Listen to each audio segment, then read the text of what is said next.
Hello everyone. मेरा नाम आर्यन राजपूत है और मैं कुछ बीजेपी का जो आज 292 सीट आया है एनडीए पर को मिलाकर, इसके ऊपर कुछ बात करना चाहता हूँ। मुझे कहीं न कहीं मतलब मेरा ओपिनियन ये है कि ये बीजेपी कुछ रीज़न है जिसकी वजह से उसका सीट कम आया 2014 और 2019 के इलेक्शन के मुताबिक। ये देश का 18वीं लोकसभा इलेक्शन था और कहीं न कहीं मेन मुद्दा बीजेपी के ये था कि ये 400 का नारा, जो कि बहुत ही ख़राब था। ख़राब नहीं बोलेंगे क्योंकि ओवर कॉन्फिडेंस था और लोगों को कहीं न कहीं अपोज़िशन लोगों के मन में ये पहुँचा दिया कि ये 400 अगर बीजेपी लाती है, तो संविधान को चेंज कर देती है।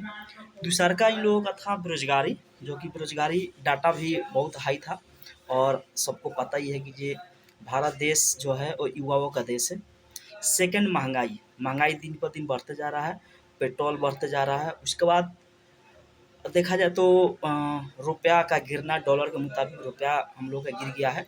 2014 से 2024 के बीच में कुछ ज़्यादा ही गिर गया और लोगों को एक सरकारी नौकरी है जो कि रेलवे में हर साल लोकसभा इलेक्शन का पहले रेलवे में 1 लाख, 1.5 लाख या पौने 2 लाख के अकॉर्डिंग मतलब आस-पास वैकेंसी आती है। लेकिन इस बार 2024 का लोकसभा इलेक्शन में रेलवे में वैकेंसी नहीं आई और आई भी तो आरपीएफ कांस्टेबल का 44 कुछ पोस्ट और एसआई का 440 पोस्ट है, 442 पोस्ट ऐसे ही करीब आया था। और दूसरा का अनइक्वालिटी कहीं न कहीं देश में दिखा जा रहा है, अनइक्वालिटी। उसके बाद और मैं तो ये बोलूँगा कि जो बीजेपी का कैंडिडेट है, जो भी कैंडिडेट है बीजेपी का, उन लोग के अंदर ओवर कॉन्फिडेंस ज़्यादा हो गया था, जो कि नहीं होना चाहिए किसी भी चीज़ को लेकर। और इलेक्टोरल बॉन्ड कहीं न कहीं देश में सबसे ज़्यादा अगर कुछ हुआ तो इलेक्टोरल बॉन्ड, जिसमें सबसे ज़्यादा बीजेपी को चंदा मिला और उसको विपक्ष इतना तोड़-मरोड़ कर दिखाया कि ये चंदा दो और धंधा दो बीजेपी का नारा चल रहा था। और कहीं न कहीं ये भी चीज़ हो सकता है कि जे गुजरात में जो केंद्रीय मंत्री रहे पुरुषोत्तम रूपाला, वो राजपूत समाज के बहन-बेटी को कुछ अभद्र टिप्पणी की है, जिसको लेकर गुजरात और यूपी, हरियाणा में उसका राजपूत समाज हो नाराज़गी दिखाई और यूपी में परिणाम आप देख ही रहे हैं कि यूपी में क्या परिणाम हो गया, वेस्ट यूपी का और पूर्वांचल यूपी का। और मोदी जी का कुछ कैम्पेनिंग में भी मैं कुछ कमी निकालूँगा क्योंकि मोदी जी एक प्रधानमंत्री का पोस्ट पे होकर वो विपक्ष को ये बोल रहे हैं कि जब कांग्रेस की सरकार आएगी, चाहे इंडिया गठबंधन की सरकार आएगी तो औरत की मंगलसूत्र छीन ली जाएगी या आपके भैंस 2 को भैंस हो तो 1 भैंस छीन कर दूसरे को दिया जाएगा या आपके दरवाजे पर न्यूज़पेपर आएगा तो न्यूज़पेपर वाला लेकर भाग जाएँगे।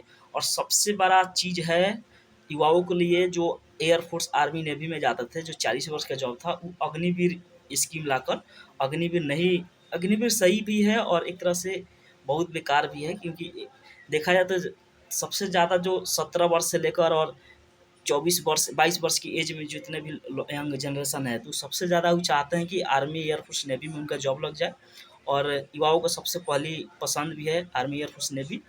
और बीजेपी कैंडिडेट का टिकट जो बाँटा है, वो सबसे ज़्यादा इम्पैक्ट ये भी पड़ सकता है कि जहाँ जिसको टिकट नहीं मिलना चाहिए उसको टिकट भी दिया है वो और इसकी वजह से भी वो हारा। और सबसे मेन फैक्टर मेरे ओपिनियन से दिया जाए तो लद्दाख और मणिपुर है। मणिपुर में मोदी जी नहीं गए, मणिपुर जलता रहा, वहाँ पे मतलब क्या से क्या सीन है हम सोशल मीडिया बता भी नहीं सकते।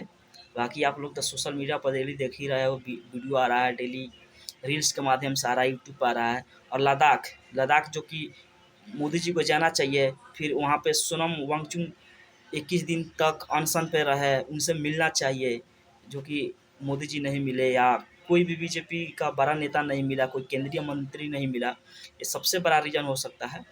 और साइलेंस, बीजेपी के नेताओं कुछ साइलेंस भी रहे, कुछ बोले नहीं। ओवर कॉन्फिडेंस ज़्यादा रहा, ओवर कॉन्फिडेंस तो हाई लेवल का था, ये हम तो भाई 400 पार ला ही देंगे। ये कहीं न कहीं मेरे अकॉर्डिंग ये गलत था। और लास्ट में भी फिर से बोलेंगे कि राजपूत समाज का नाराज़गी बहुत बड़ा इम्पैक्ट पड़ा है बीजेपी के लिए, बहुत बड़ा और ख़ास तौर से यूपी और हरियाणा में। ये नहीं होना चाहिए था। ओके, धन्यवाद।